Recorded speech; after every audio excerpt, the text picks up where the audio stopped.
Hello friends, welcome to the HFY Ode, where we bring you new science fiction stories, a new world, a new adventure. And yes, there is no robotic or AI voices here, only real human voices with real human touch. So let's start this journey, and please subscribe my channel if you like the stories and press the bell icon for the latest updates. Let's have a story. Okay. They gave me a commendation, a real one. Engraved alloy, third-tier military honors, the kind that gets mounted above a door so visitors ask about it, and you get to feel important for 11 seconds. I threw it behind my bunk. Not out of modesty, not out of trauma, though if you'd asked me 3 rotations ago, I might have said trauma, because that was the word my medical officer kept using, and it seemed to make him feel useful. No, I threw it because every time I looked at it, I saw them. The humans. Specifically, I saw Sergeant Yara Osei standing in 6 centimeters of her own blood on a ridge that had no tactical name, only a number, only a cold bureaucratic string of digits that meant this is where people went to die, and she was laughing. Not the laugh of someone who'd broken. Not hysteria. She was laughing because she'd thought of something funny. I have served in 4 campaigns across 2 galactic theaters. I have filed 612 after-action reports. I have watched species I respected, species with millennia of warfare behind them, crumble under conditions that the Terran Cooperative considers standard operating parameters. What follows is not a tribute. I don't write tributes. What follows is a record. Because someone should say it plainly, without the propaganda, without the Cooperative's careful press releases, without the soft, diplomatic language that makes humans sound like valued partners rather than what they actually are. I don't have a clean word for what they are. I have 3 stories. I'll start with the one that still wakes me up. The ridge was designated Tactical Point 7 nor on our maps, which is the military's way of saying we ran out of ideas for naming things here, because things keep dying here. I was embedded as a coordination officer. Liaison. Technically, the kind of posting that exists so 2 allied forces can pretend they understand each other while both secretly doing whatever they plan to do anyway. My job was to carry a communications relay, attend to joint briefings, and file detailed reports about cooperation and synergy for generals who were 3 systems away and would never smell this valley. I mention the smell because it matters. The HFY campaign had a smell. Sulfur compound soil.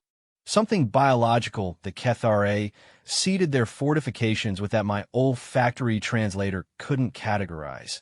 Only flag as irritant, persistent, category unknown. For 17 days, I had that flag running. 17 days of my sinuses sending my brain a little bureaucratic memo that read, "This is bad here. This remains bad here. Update, still bad." My quirk, if you want to call it that, my unit medic called it a quirk, my CO called a liability, was logging. I logged everything, not official reports.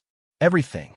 The way the light moved through the particulate haze at 0400. The sound the assault teams made moving through loose rock. I have 460 pages of logs from the HFY campaign, and I have read them 3 times since, and I still don't understand what I witnessed. The human unit attached to our 3rd Battalion was Recon Team 7, 12 soldiers. They'd been operating in a valley for 11 days before we arrived, which meant they'd been living in that sulfur smell for 11 days without complaint, which was itself worth noting in my log. Their sergeant was Yara Osei. She was, I'm going to be careful here, because describing humans is imprecise work, and I've seen other alien accounts get it embarrassingly wrong. She wasn't large by human standards, I later learned. Medium height, medium build. Nothing that would read as physically dominant to someone who knew human morphology.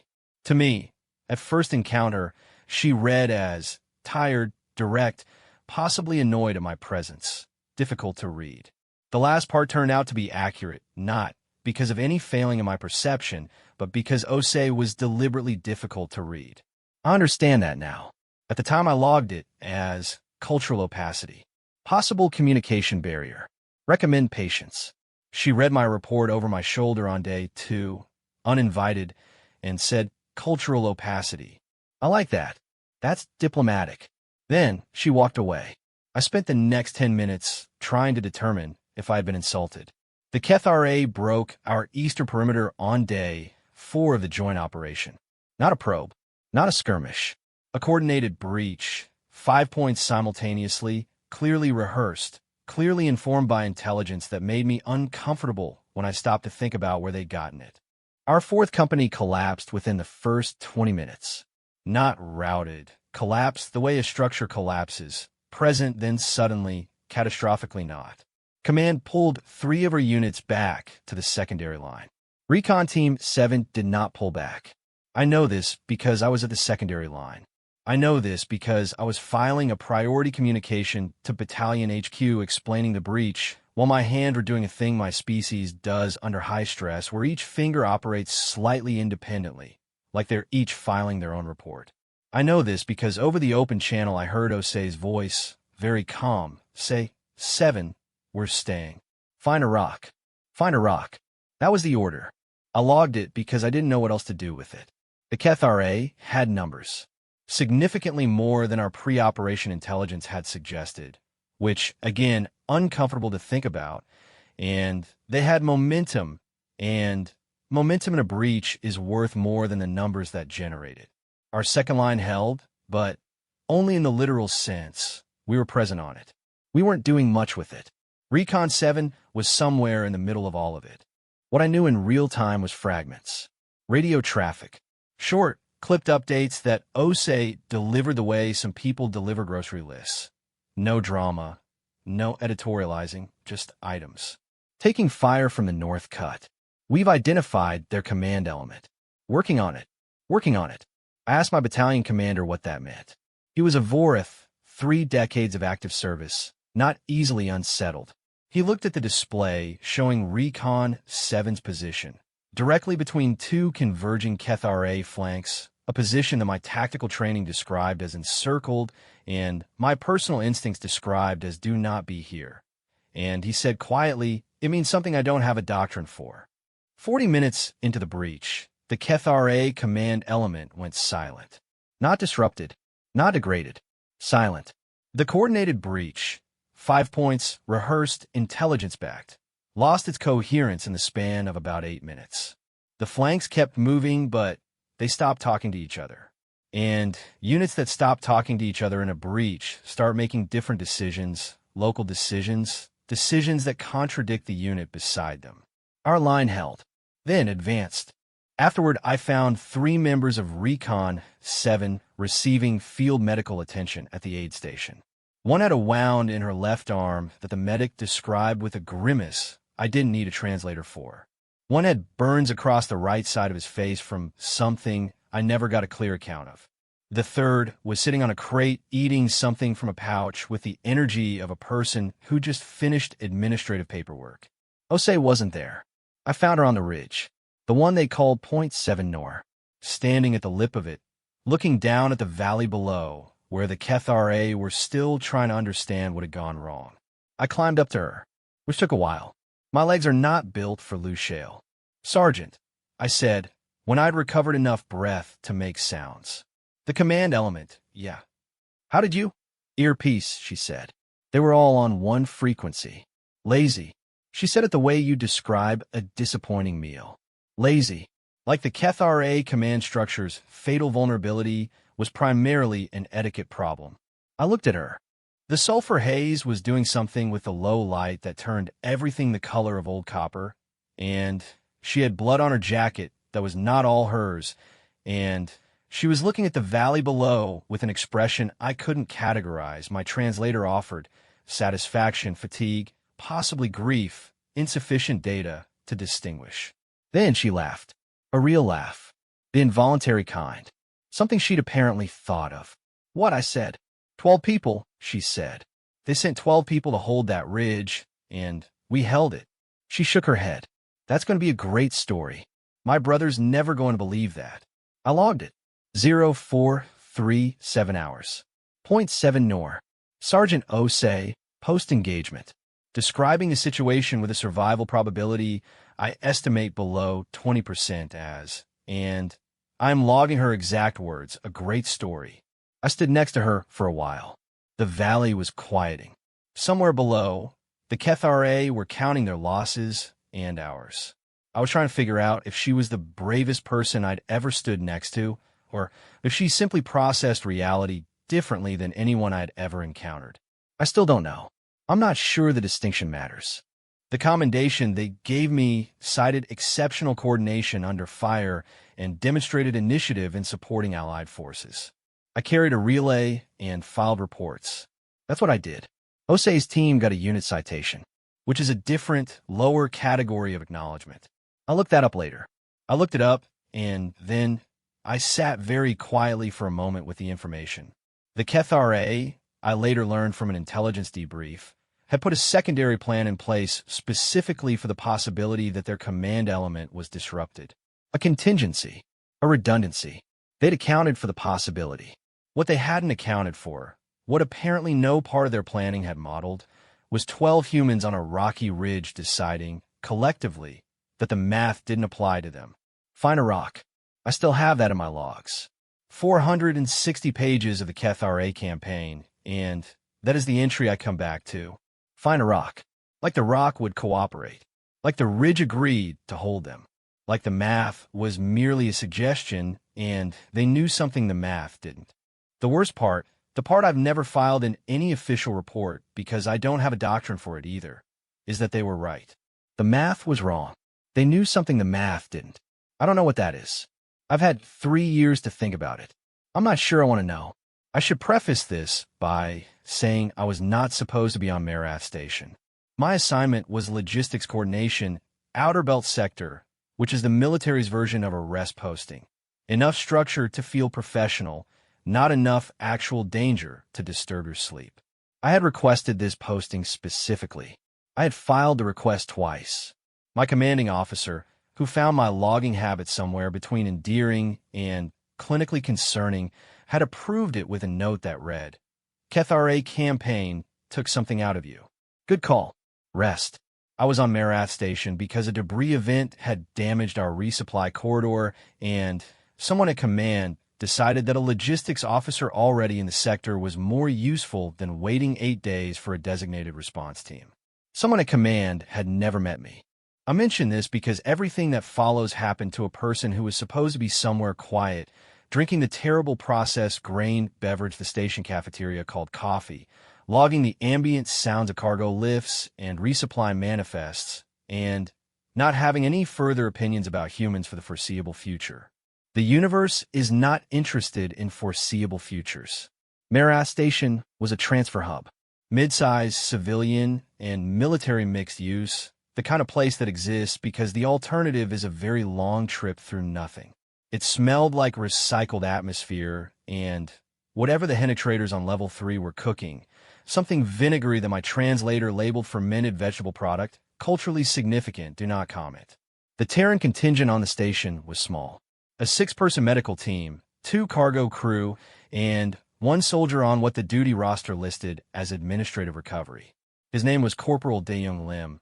Administrative recovery, I would learn, is how the human military phrases he was wounded.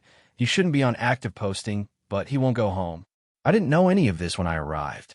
I knew him as the human in bay, who was awake at every hour I passed the bay, either reading something on a battered handheld screen or doing one-handed exercises that seemed designed to be as quietly stubborn as possible.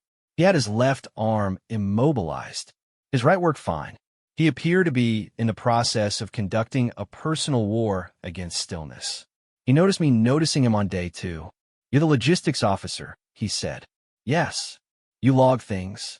Everyone says you log things. I hadn't realized this was a reputation I had developed. I find it useful, I said. Sure. He looked at the handheld. You want to log something interesting? Come find me tomorrow at 0600. Base 7. He did not explain why. I went because I am apparently the kind of person who does what humans suggest when they say it with enough flat certainty. Base 7 was a maintenance corridor that someone had quietly repurposed. The smell was metal-warm, filtered air, and something that turned out to be the fuel cell for the emergency crawler stored along the far wall. Lim was there. So were 4 other humans I hadn't met, 2 of the cargo crew, 1 of the medical team, and a Terran civilian technician I'd seen twice in the cafeteria. They were playing a game. Cards. A physical card game, which struck me as notable because physical cards on a space station require forethought, preservation, and a level of attachment to the object that digital alternatives make unnecessary. Lim saw me and said, "Told you." Interesting. The civilian technician, her name was Bosch. She was originally from somewhere called Rotterdam, and she was the best card player I have ever witnessed in any species. Looked up and said, "Does it play?" "I don't know the game," I said. "Nobody knows the game first," Bosch said. "Sit down." So I sat down in a maintenance bay on Marath Station and learned a card game called 66, which is not actually about 66 of anything, and which Bosch explained with the calm confidence of someone describing gravity. "This is simply how things work, no further questions." I lost badly. For the record, I mention this not because it matters to what follows, but because I want to be accurate. The Yuvathy arrived on day 4. A single ship, no advance notice, which was itself a message because the Yuvathy are meticulous communicators, and a ship without advance notice means the notice was withheld intentionally. They docked in the civilian bay, requested no assistance, and within 2 hours, 3 of their officers were in the station commander's office with a claim I only got third hand, which was the cargo manifest of a specific Terran freight transport contained materials that violated a treaty Marath Station's commander had never heard of. The treaty, it turned out, was real, old, predated Terran cooperative membership in the Sector Accord by about 40 years, which meant the humans had signed it without entirely understanding what they'd signed, which is a human problem that could fill its own documentation. The materials in question were agricultural compounds, soil supplements, completely ordinary on their side of the treaty line, apparently something else on the Yuvathy side. The station commander wanted to detain the cargo crew pending adjudication. Adjudication, in this context, meant waiting for a legal arbitration team that would arrive in roughly 3 weeks. The 2 cargo crew, both human, both looking at 3 weeks of station detention with the specific expression of people who have cargo to be somewhere, looked at each other and then looked at Lim. Lim, who is not a diplomat, not a legal officer, not any variety of person whose opinion should have mattered here, crossed his good arm over his immobilized one and said, "Can I see the treaty?" The Yuvathy officer handed it over because Lim had asked with the calm certainty of someone to whom this was a reasonable request, and confidence is infectious regardless of species. He read it, which took about 10 minutes. Nobody talked. Then he said, "Article 7. Materials classified as agricultural supplements under the Galactic Standard Registry are exempt from restriction provided they carry registry certification. Do the compounds have GSR certification?" Everyone looked at the cargo crew. "Yes," one of them said, and went to find the manifest. The compounds had GSR certification. They'd had it the whole time. The Yuvathy officer looked at the treaty, looked at Lim, looked at the manifest certification, said nothing. Lim said, "We're good then," in the same tone he taught me to play a card game, and he walked out of the room. That evening, in Base 7, the card game was louder than usual. I was winning slightly less badly. Bosch was still destroying everyone. I said to Lim, "How did you know to look at Article 7? "Didn't," he said, picking up his cards. "Figured if they came without notice, and led with a treaty none of us had heard of, they were counting on nobody reading the whole thing." That was a guess. Most things are. Bosch slapped down a card with the satisfaction of someone completing a long sentence. "He does this," she said. "Every problem is a locked door, and he just tries every key he has until one of them works." "What if none of them worked?" I asked. Lim considered this. "Then we'd have tried something else." I logged that too. 2,209 hours. Base 7, Marath Station. Corporal Lim, administrative recovery, 1 functional arm, explaining his strategic framework.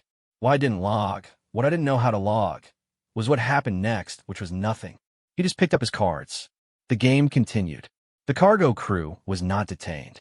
The Yuvathy ship left in the morning, and Lim, who had defused a diplomatic incident with a partially immobilized arm and a willingness to read the fine print, Went back to being the person in Bay 4, doing one-handed exercises against the dark.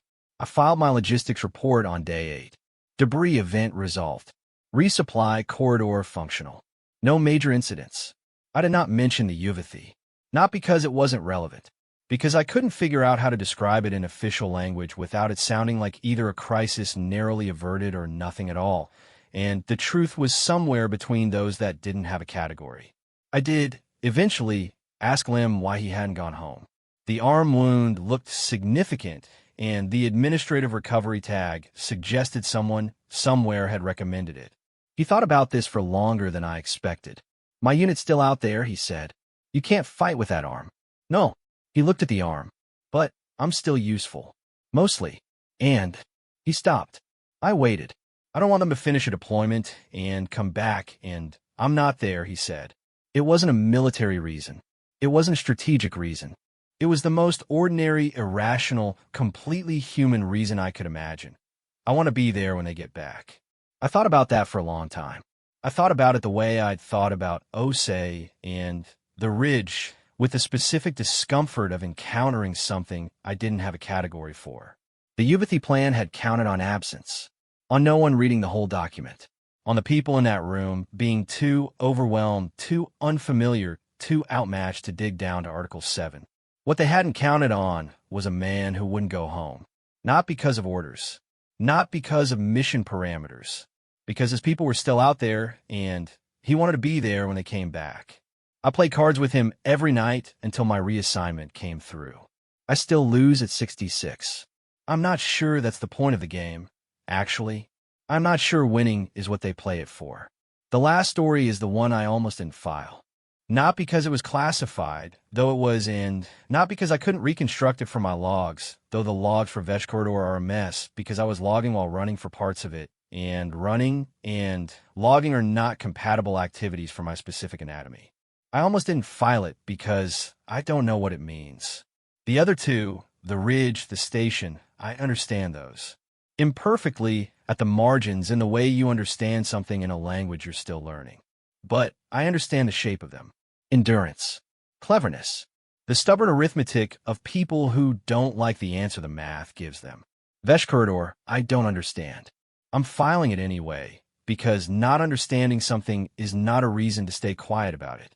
My log says I thought that.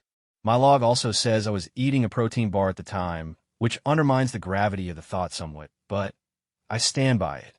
Vesh Corridor was a 3-day operation that became 9 days because the choir, the species, if that's the right word, the collective, the thing that was coordinating the assault on the Confederate reach, the choir adapted faster than any tactical model had projected.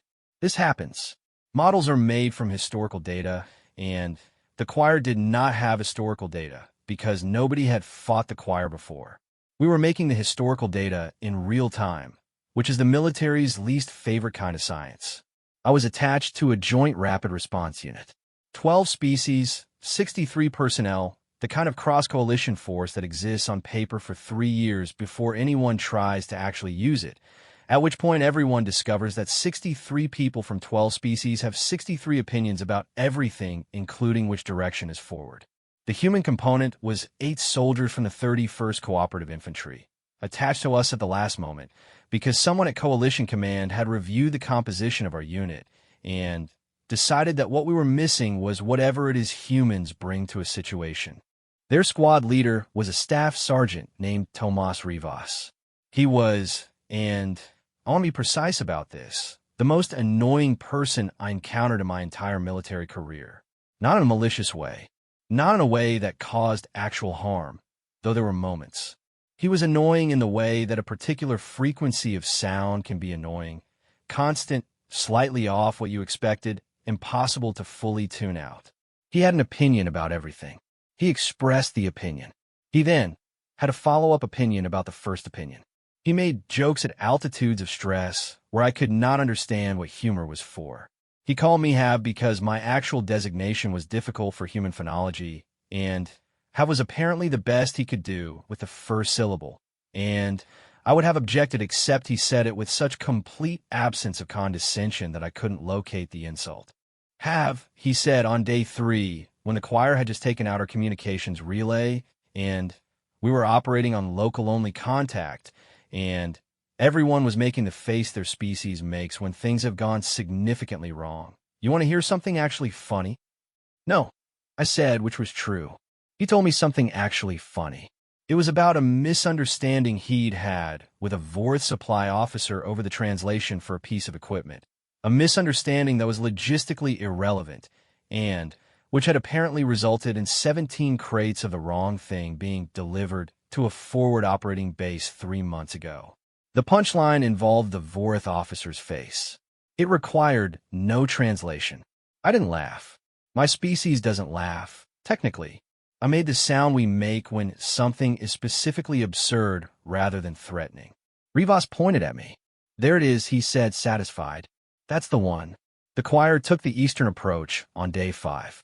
I want to describe this accurately because the after-action reports I've read describe it in tactical language, which is accurate and completely inadequate. The choir doesn't move like a military force.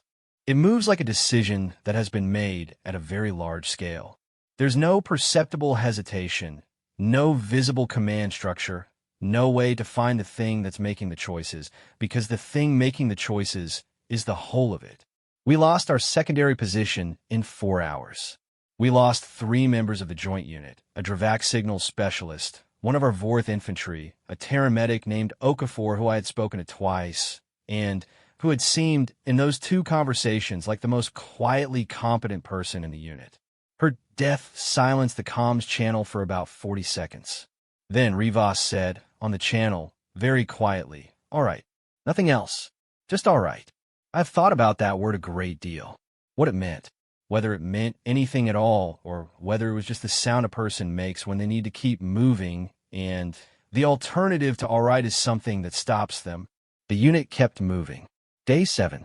We had been pushed into the Vesh corridor proper, which is a geographic feature that tactical planning had categorized as defensible bottleneck, and which I would personally categorize as a long tube we are now inside of, and the choir is at both ends. One end was sealed by a rockfall. Structurally sound, total blockage, would take equipment we didn't have to clear. The other end was the choir. What we had, 63 personnel, reduced to 49.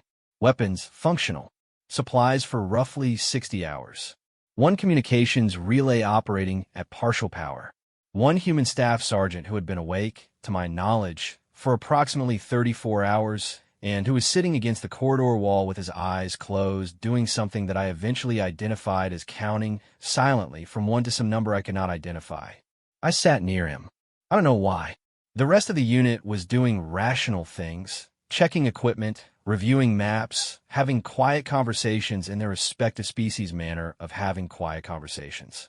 I sat near Rivas because the counting seemed anchored to something, and I wanted to be near something anchored. After a while, he opened his eyes. "You're logging," he said. "Yes." "What are you logging?" "Currently?" "That you've been counting." He shifted. 47 resources, he said.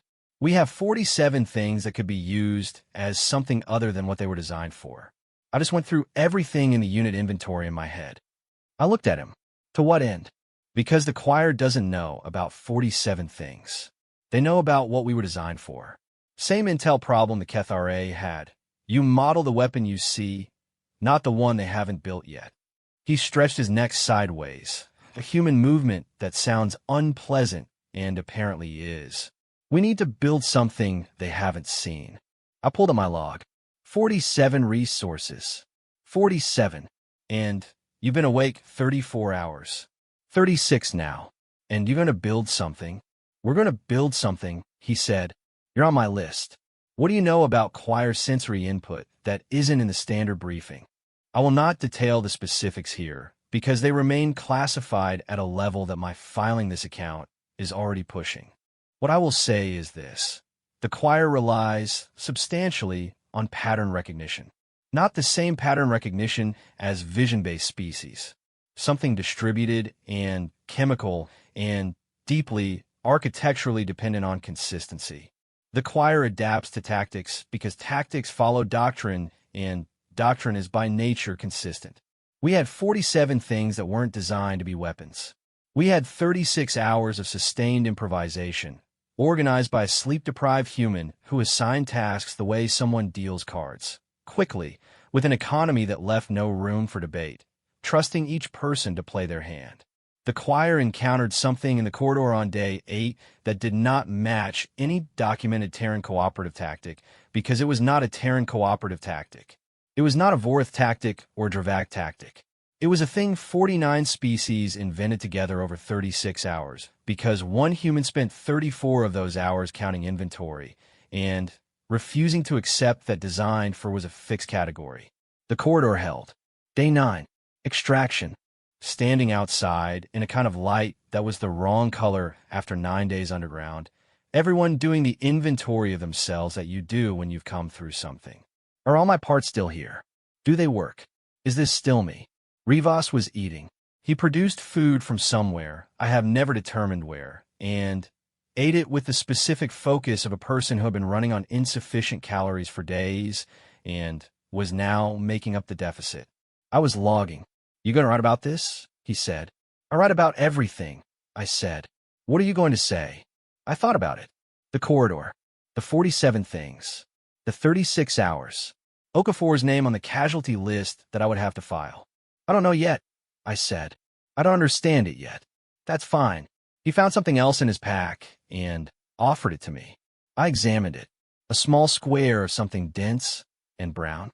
It's chocolate, he said, before you log it as a biohazard. I did not take it. Terran food compounds and my digestive system have a complicated relationship I didn't want to explore in the field. Rivas, I said, on day 5, after Okafor. You said all right. On the channel. Just that. He was quiet for a moment. Yeah. What did it mean? He looked out at the wrong-colored light. A long time. It meant she died, he said. And we're still here.